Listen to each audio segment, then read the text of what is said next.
우리가 세상을 살아가면서 이 때를 아는 것이 얼마나 중요한지 참 많이 느낍니다. 그래서 어떤 때에 내가 무엇을 하고 어떤 때에 내가 무엇을 하지 말아야 되는 것을 잘 알면 그 사람은 성공하는데 조금의 지름길을 갈 수 있는 방향을 참 잘 깨달을 수 있습니다. 특히 우리가 이 병에 걸렸을 때, 특히 암 같은 경우는 모든 병이 다 그렇지만 언제 그 병을 발견하느냐에 따라서 그 병이 치료가 가능하거나 아니면 생명을 이룰 수 있는 데까지 우리가 갈 수도 있습니다. 그만큼 내가 그 때를 정확하게 알고 그 때에 맞는 행동을 하는 거에 따라서 우리의 삶은 완전히 달라질 수도 있고 아니면 똑같은 삶을 계속 반복해서 살 수도 있다는 것입니다. 여러분들의 삶은 어떠십니까? 여러분들은 정말 정확한 때를 아셔서 그 때에 맞는 행동을 혹시 하고 계십니까? 아니면 진짜 버스가 지나간 다음에 그 버스를 보며 눈물을 흘리고 계시지는 않으십니까? 오늘 본문 말씀인 스바냐서는 하나님의 경고를 스바냐 선지자를 통해서 남유다 백성들에게 하시는 경고입니다. 그러니까 스바냐서 전체가 하나님의 경고입니다. 근데 이때 당시에는 벌써 이 북이스라엘은 멸망하고 난 다음의 이야기입니다. 여러분들 잘 아시겠지만 솔로몬 왕 이후에 이 이스라엘은 남과 북으로 갈라집니다. 북이스라엘과 남유다로 갈라집니다. 그러면서 이 북이스라엘이 먼저 아수르에게 멸망을 당합니다. 그리고 난 후에 약 80년이 지난 후에 이 남유다도 멸망을 당합니다. 근데 이 남유다가 북이스라엘이 멸망하는 걸 보면서도 그들의 삶 가운데 계속 우상숭배를 하고 더 타락한 모습, 음란한 모습으로 하나님과 멀어지는 모습으로 계속해서 살았습니다. 근데 이것을 보시고 하나님께서 이제는 도저히 안 되겠다. 내가 다시 한번 너희들에게 경고를 해야 되겠다라는 말씀으로 스바냐 선지자를 남유다 백성들에게 보냅니다. 그러면서 경고하신 경고가 스바냐서 1장 7절 말씀에 보면 이렇게 경고하십니다. 주 여호와 앞에서 잠잠할지어다. 이는 여호와의 날이 가까웠으므로 여호와께서 희생을 준비하고 그가 청할 자들을 구별하셨음이라 라고 말씀을 하십니다. 근데 이 말씀이 이스라엘 백성들에게는 경고의 말씀으로 들리지 않았습니다. 이게 참 사람들의 오해하는 모습을 잘 볼 수 있는 게 이 말씀은 분명히 하나님께서 이스라엘 백성들에게 경고의 말씀으로 주신 말씀인데 이스라엘 백성들은 이 말씀을 오히려 자신들에게 축복의 말씀으로 받아들였어요. 그 말은 그 이유가 무엇이냐면 여기서 여호와의 날이 가까웠으므로 라는 그 표현이 있고 그 후에 보면 청할 자들을 구별하셨음이라 라는 말씀이 있습니다. 그 말은 뭐냐면 여호와께서 어떤 날을 준비하셨는데 주님께서 오시는 날을 준비하셨는데 그 날에 구별돼서 청할 자들을 청하실 것이다 라고 얘기하는 것은 자신들은 어떤 사람들입니까? 선택된 민족들입니다. 이스라엘 백성들이 자신들을 생각할 때는 선택된 민족이기 때문에 여기서 구별돼서 청할 자들은 누구라고 생각을 하겠습니까? 바로 자신들이라고 생각을 하는 거예요. 그렇기 때문에 그들의 마음속에 어떤 마음이 있었냐면 이제는 우리에게 하나님께서 다시 다윗과 솔로몬이 누렸던 그 부귀 영화를 우리에게도 누리게 해주실 모양인가 보다. 우리를 다시 택하셔서 흥하게 정말 이방인의 모든 그런 침략이나 이런 것들도 이겨내고 우리 스스로 다시 흥하게 해주시려나 보다라는 잘못된 오해를 했습니다. 그러면서 이들이 변화하지 않았습니다. 그것을 보고 아모스 선지자가 아모스서 5장 18절에서 20절 말씀에 이렇게 이야기합니다. 화 있을진저 여호와의 날을 사모하는 자여 너희가 어찌하여 여호와의 날을 사모하느냐. 그 날은 어둠이요 빛이 아니라 마치 사람이 사자를 피하다가 곰을 만나거나 혹은 집에 들어가서 손을 벽에 대었다가 뱀에게 물림 같도다. 여호와의 날은 빛 없는 어둠이 아니며 빛남 없는 캄캄함이 아니냐라고 여호와의 날을 설명을 합니다. 여기서 뭐라고 설명하십니까? 여기서 여호와의 날을 사모하는 자들은 누구입니까? 이스라엘 백성들입니다.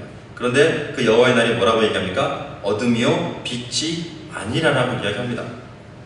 그리고 그 뒤에 사자를 피하다가 곰을 만나는 계속해서 재앙이 그들에게 닥치는 모습으로 나아간다는 것입니다. 그 말은 여호와의 날은 그들에게 구원의 날이 아니라는 거죠. 실질적으로 여호와의 날은 그들에게는 심판의 날입니다. 그러니까 어느 정도까지 하나님께서 그들을 심판하시겠다고 말씀을 하시냐면 스바냐서 1장 2절에 보면 땅 위에 있는 모든 것들을 진멸하시겠다라고 말씀하십니다. 창세기에 보면 노아의 방주 전에 하나님께서 진멸하시려고 하시는 그런 종류들을 쭉 얘기하십니다. 근데 이 1장 3절에 보면 더 많은 종류들을 하나님께서 이야기하십니다. 그 말은 무엇이냐면 하나님께서 이 스바냐 선지자를 통해서 말하는 이 심판의 날 때의 심판은 창세기의 노아의 방주 때의 심판보다 어떻다는 겁니까? 더 강하다는 겁니다. 더 위협적이고 더 큰 심판을 하나님께서 이스라엘 백성들에게 내릴 것이다 라고 말씀하시는 겁니다. 근데 그럼에도 불구하고 이 남유다 백성들이 어떻게 했느냐? 변하지 않았습니다. 그들은 어떤 모습으로 살았냐면 더 우상숭배하고 더 타락하고 더 세상 것을 추구하며 자기의 유익을 구하며 살았습니다. 왜? 앞으로 자신들은 더 복받을 거니까. 내가 지금 갖고 있는 것보다 어떻게 할 거니까 더 많은 것들을 하나님이 나에게 채워주실 거라는 오해를 갖고 있었기 때문에 그렇습니다. 그런 모습을 보면서 이 스바냐 선지자가 다시 한번 하나님의 선포를 이스라엘 백성들에게 하는 것이 오늘의 본문입니다. 2장 1절에 보면 하나님께서 이렇게 이야기합니다. 수치를 모르는 백성들아 모일지어다 라고 말씀을 합니다. 여기서 우리가 이 말씀을 보면서 서로 다른 두 가지를 이 말씀에서 여러분들이 느끼셔야 합니다. 그리고 이 말씀에서 여러분들이 찾으셔야 합니다.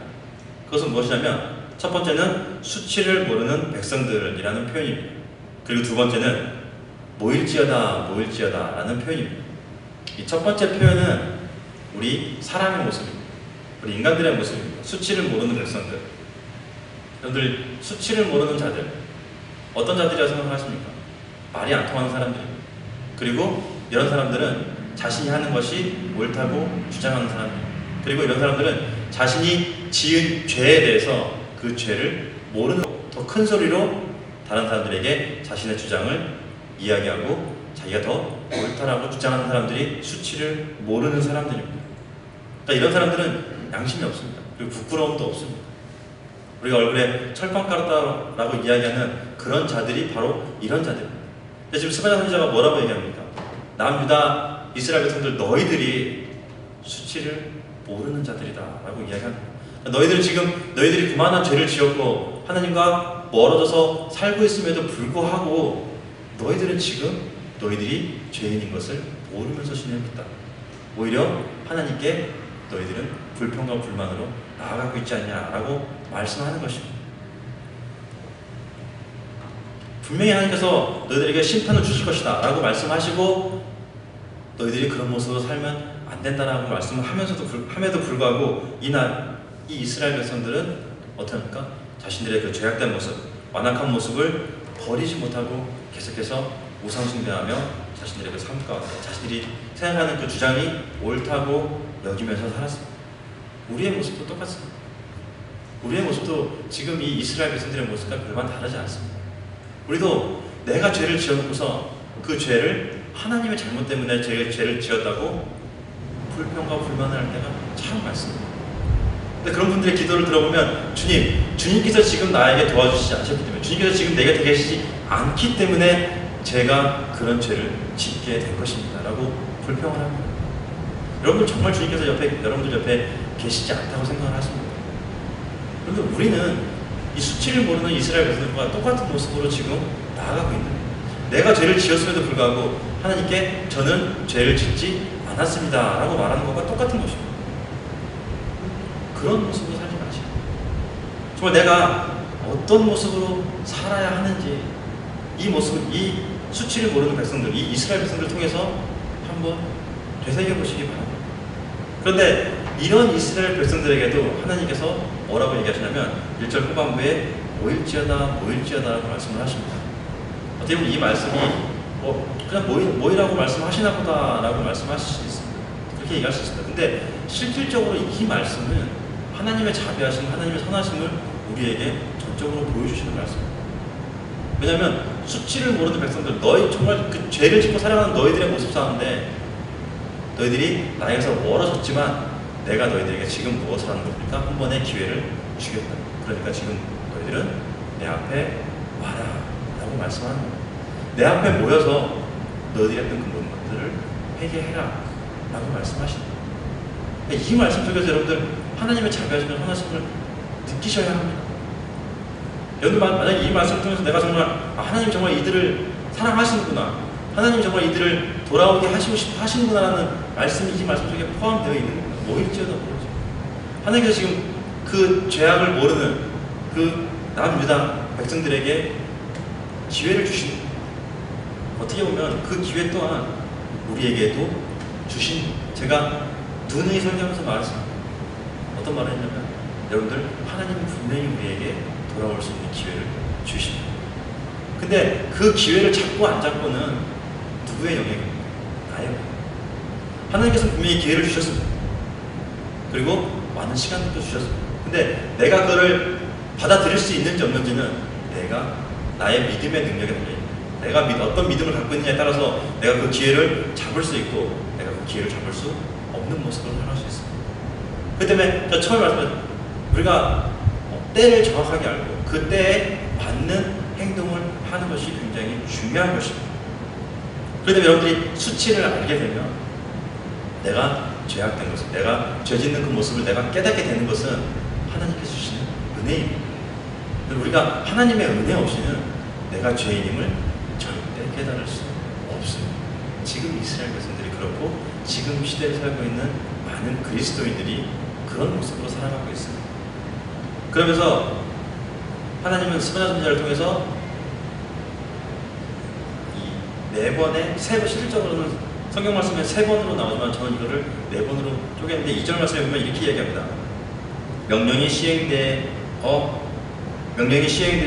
날이 겨같이 지나기 전, 여호와의 진노가 너에게 내리기 전, 여호와의 분노의 날이 너에게 이르기 전에 그리할지다 라고 말씀하시는데, 저는 여기서 실제로 뭐뭐 하기 전이라는 말이 3번 나옵니다. 근데 이거를 3번보다는 4번으로 나누는 것도 저희가 좀 선호하는데, 그 이유는 명령이 시행되기 전은 분명히 하나님께서 너희들을 심판하실 것이다. 그렇기 때문에 그 심판이 내리기 전, 하나님께서 분명히 명령을 내리셔서 우리들에게 심판을 내리실 건데, 그 심판이 내리기 전에 너희들이 회개를 하고 하나님께 돌아오라 라고 말씀을 하시는 거예요. 근데 많은 분들이 이 심판을 우리 그리스도인들은 당연히 받지 않을 거라고 생각을 합니다. 그러니까 우리는 이 심판이 당연히 나에게 있지 않을 거야 라고 생각을 합니다. 심판은 우리에게 필수 과정은 아닐 수 있습니다. 우리가 필수로 심판을 받지 않을 수는 있습니다. 하지만 내가 잘못하고 내가 죄악된 모습을 계속적으로 살아간다면 우리에게 심판은 선택할 수 있는 그런 기회가 주어집니다. 내가 지금 뭐 하는 겁니까? 심판을 선택하는 거예요. 그런 모습으로 우리가 살아갈 수 있다는 것입니다. 그래서 또한 두 번째로 뭐라고 말씀하냐면 날이 겨같이 지나기 전에 라고 말씀을 하십니다. 여기서 날이 겨같이 지나기 전에라는 표현은 시간의 흐름을 말씀하고 있는 것입니다. 시간이 참 빨리 지나갑니다. 그리고 우리에게 주어진 시간은 한정되어 있습니다. 공부하는 시간도 한정되어 있고, 여러분들이 무언가 교육받는 시간도 한정되어 있고, 나에게 주어진 시간은 항상 한정되어 있습니다. 근데 지금 하나님께서 말씀하시는 것은 무엇입니까? 심판의 그 때도 분명히 정해져 있습니다. 근데 그 정해져 있는 심판의 때를 내가 어떻게 받아들일 것이냐는 나의 능력이라는 거예요. 내가 어떻게 그 심판을 받아들이고 준비하냐에 따라서 그 심판이 나에게 올 수도 있고 그 심판이 나를 지나갈 수도 있게 되는 것입니다. 그처럼 우리는 흘러가는 시간을 잡을 수 없습니다. 그럼 그 말은 무엇이냐면 나에게 주어진 시간은 한정되어 있다는 거죠. 곧 내가 회개하고 하나님 앞에 돌아올 수 있는 시간은 한정되어 있습니다.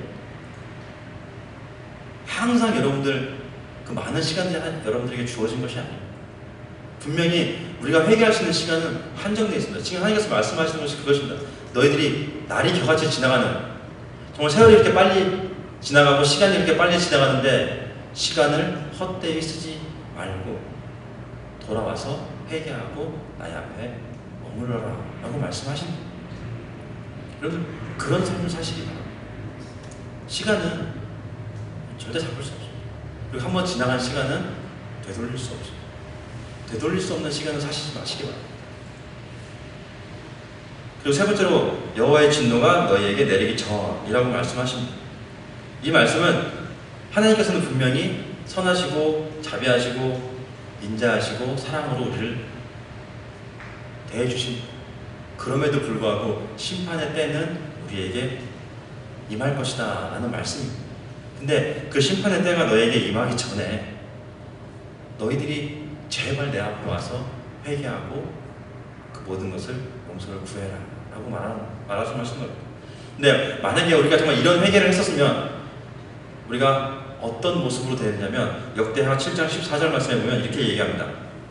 내 이름으로 일컫는 내 백성이 그들의 악한 길에서 떠나 스스로 낮추고 기도하여 내 얼굴을 찾으면 내가 하늘에서 듣고 그들의 죄를 사하고 그들의 땅을 고칠지니라 라고 말씀을 하십니다. 이 말씀의 뜻을 아시겠습니까?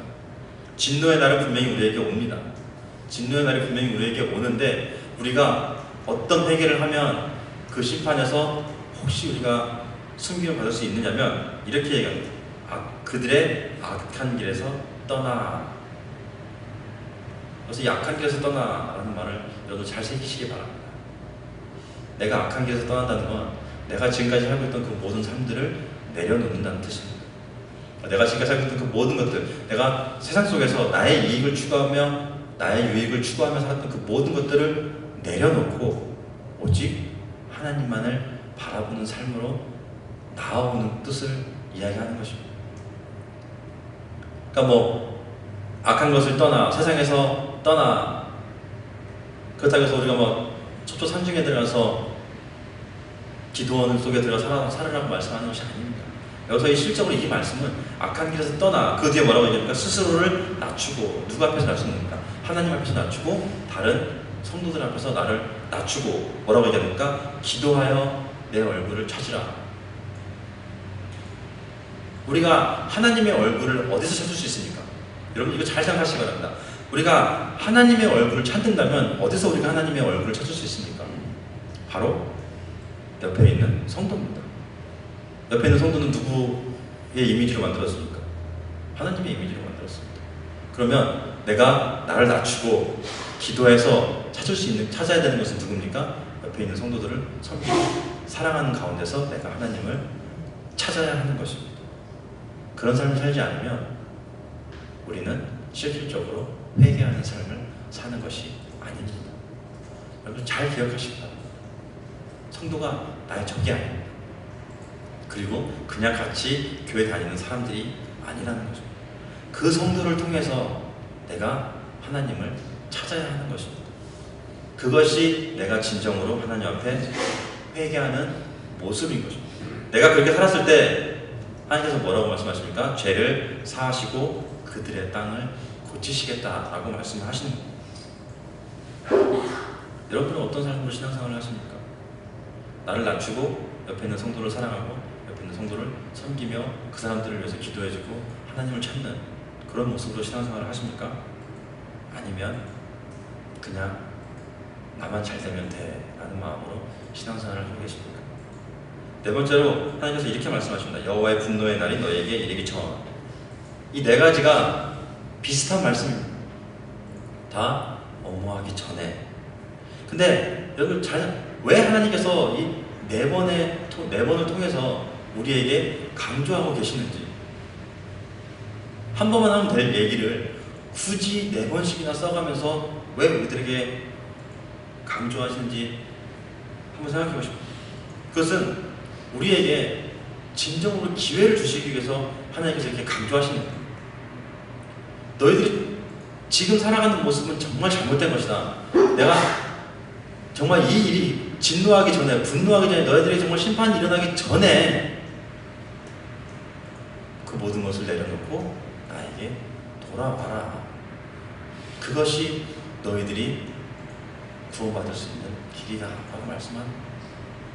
오늘 어떤 모습으로 신앙생활하세요? 우리가 이런 모습으로 회개를 했을 때 이사야 선지자는 우리에게 일어나지 않을 것들을 이야기하십니다. 무엇이냐면 이사야서 59장 1절과 2절 말씀에 보면 이렇게 이야기합니다. 여호와의 손이 짧아 구원하지 못하심도 아니요 귀가 둔하여 듣지 못하심도 아니라 오직 너희 죄악이 너희와 너희 하나님 사이를 갈라놓았고 너희 죄가 그의 얼굴을 가리어서 너희에게서 듣지 아니하시게 함이니라. 여기서 뭐라고 얘기합니까? 우리의 죄악이 하나님과의 관계를 갈라놓았다라고 얘기합니다. 네, 이 말은 반대로 해석할 수 있습니다. 어떻게 생각할 수 있냐면, 내가 하나님과 좋은 관계를 유지하면 뭐합니까? 하나님이 나에게서 얼굴을 가리시지 않겠다는 말로 반대로 해석할 수 있어요. 곧 내가 지금 세상 속에서 계속 살아가고 있으면 하나님께서는 분명히 나에게 얼굴을 가리실 것입니다. 그리고 나의 기도나 나의 간구를 듣지 않으실 것입니다. 그런데 그 반대로 내가 하나님의 말씀대로 정말 하나님께서 나에게 주신 그 기회의 시간에 내가 하나님께 나아간다면, 정말 내가 악한 길에서 떠나고 나를 낮추고 나의 모든 것들을 내려놓고 하나님을 찾으러 나아간다면 하나님께서는 나의 기도를 들으시고 나의 간구를 들어주실 거라는 의미입니다. 그런 신앙생활을 하시기 바랍니다. 내가 버릴 수 있는 것은 버리시기 바랍니다. 그리고 줄 수 있는 것들은 주시기 바랍니다. 그런 모습으로 신앙생활을 하는 것이 진정한 그리스도인의 삶인 것입니다. 그러면서 스바냐 선지자는 3절 말씀에 이렇게 이야기합니다. 여호와의 규례를 지키는 세상의 모든 겸손한 자들아, 너희는 여호와를 찾으며 공의와 겸손을 구하라. 너희가 혹시 여호와의 분노의 날에 숨김을 얻으리라 라고 말씀을 합니다. 이 말씀은 심판의 날은 분명히 우리에게 올 것이다. 그 심판의 날은 분명히 정해져 있다. 그 날이 지금 우리에게 오고 있는데, 너희들이 겸손한 모습으로 공의와 겸손을 구하고 또한 여호와를 찾으면 그 날에 혹시 너희를 숨기어서 그 심판을 면하게 하시지 않겠느냐 하는 약속입니다. 그리고 명령입니다. 이 명령은 앞에 부분은 명령이고 뒤에 부분은 약속입니다. 그 명령은 무엇이냐면 여호와의 규례를 지키는 자, 그리고 여호와를 찾는 자, 공의와 겸손을 구하는 자, 이거는 하나님의 명령입니다. 네, 세 가지 다른 모습의 사람으로 생각하실 수도 있습니다. 근데 이거는 한 사람이 다 할 수 있는 그것이 형태입니다. 행동입니다.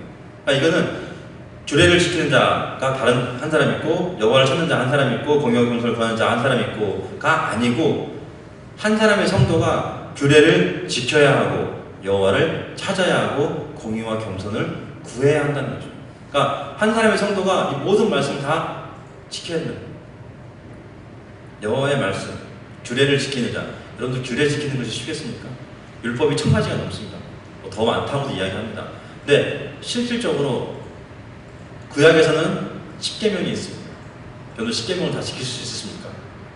10계명 어렵습니다. 그러면 신약으로 넘어오겠습니다. 신약에는 2개의 계명이 있습니다. 하나님을 사랑하고 내 이웃을 내 몸과 같이 사랑해라. 그런데 이 율법을 혹시 잘 지키십니까? 정말 어렵습니다. 2개인데도 못 지킵니다. 그럼에도 불구하고 우리가 해야 하는 것이 그 2개를 지키기 위해서 노력해야 합니다. 하나님은 정말 너희들이 그 2개를 정말 잘 지켰냐 안 지켰냐를 보시는 것이 아니고, 너희들이 정말 그 2개를 지키기 위해서 얼마만큼 노력을 하면서 살아가고 있느냐를 보시는 것입니다. 수고하고 짐진 자들이 짐을 내려놓을 수 있는 이유는 하나님께서 거기 계시기 때문에 그렇습니다. 근데 문제는 수고하고 힘든 짐진 그 짐을 우리가 지고 어디까지 가야 합니까? 하나님 계신 그곳까지는 가야 합니다. 잘 기억하시기 바랍니다. 그리고 우리가 이런 모습으로 정말 그 말씀을 지키려고 노력하는 삶으로 살았을 때, 순종하는 삶으로 살았을 때 어렵고 힘듦이 나에게 닥칠지라도 우리는 뭐 할 수 있습니까? 여호와를 찾을 수 있게 되는 것입니다. 여러분들 힘들고 어려운 일이 여러분들 닥칠 때 여호와를 찾으십니까? 주님께 간구하시고 기도하십니까? 성경에도 그 많은 위대한 사람들이 나오지만 정말 힘들고 어렵고 고난 가운데서 주님을 찾은 사람, 그리고 정말 목숨을 구한 사람, 자기가 자신이 목숨을 구한 그 바로 다음에 하나님께 찬양한 사람은 그렇게 많지 않습니다. 대표적인 예로 다윗을 들 수 있지만, 누구를 예로 들기 전에 정말 나는 내가 힘들고 어려울 때 주님 앞에 모든 것을 내려놓고 주님을 의지하는 삶으로 살아가고 있는지를 생각하시기 바랍니다. 그것이 성도의 삶입니다. 내가 그런 모습으로 살아가고 있지 않다면 여러분들은 언제 여호와를 찾으실 것입니다. 여러분 기쁘고 여러분들 잘 될 때는 하나님을 잘 찾지 않습니다. 잘 나갈 때는 하나님을 찾지 않아도 잘 나갑니다. 근데 우리가 진짜로 하나님을 찾을 때는 언제 찾냐면 내가 힘들고 외로울 때 찾습니다.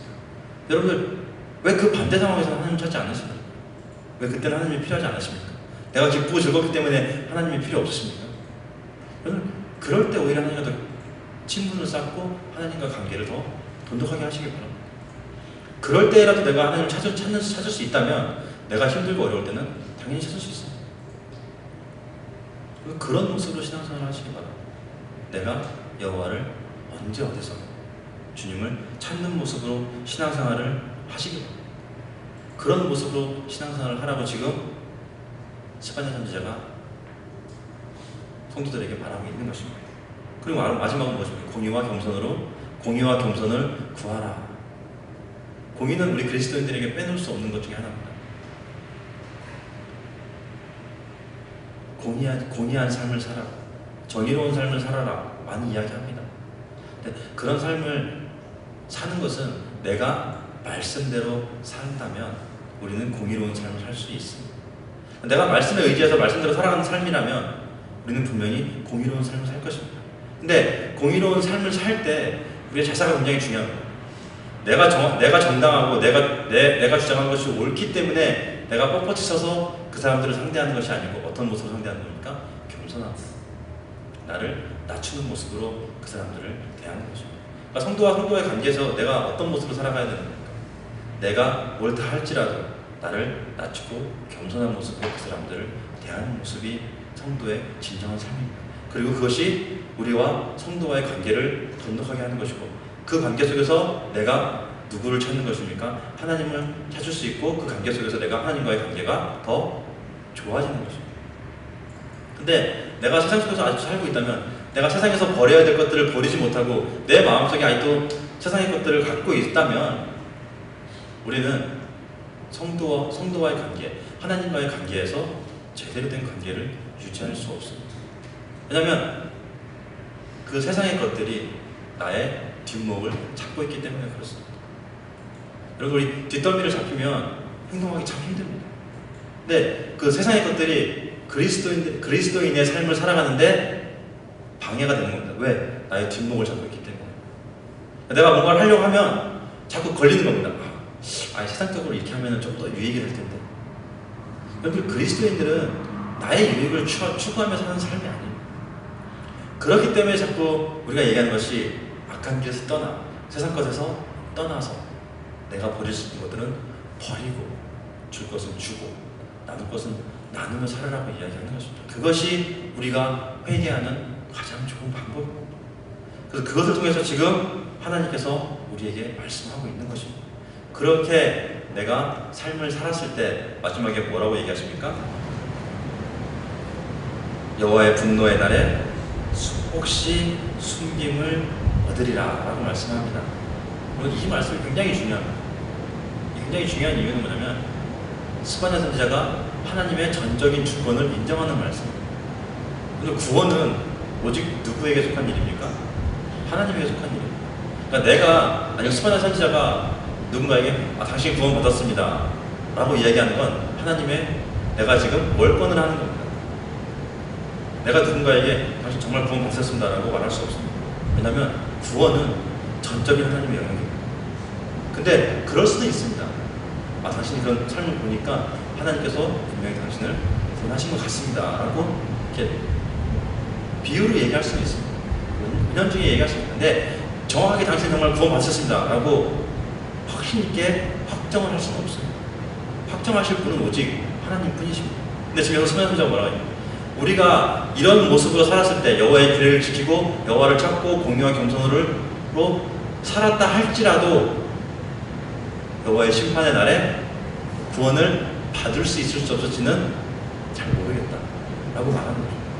왜냐하면 여기서 혹시 라는 이 말이 그 모든 것은 오로지 하나님의 뜻에 달려있다 라고 말하는 것입니다.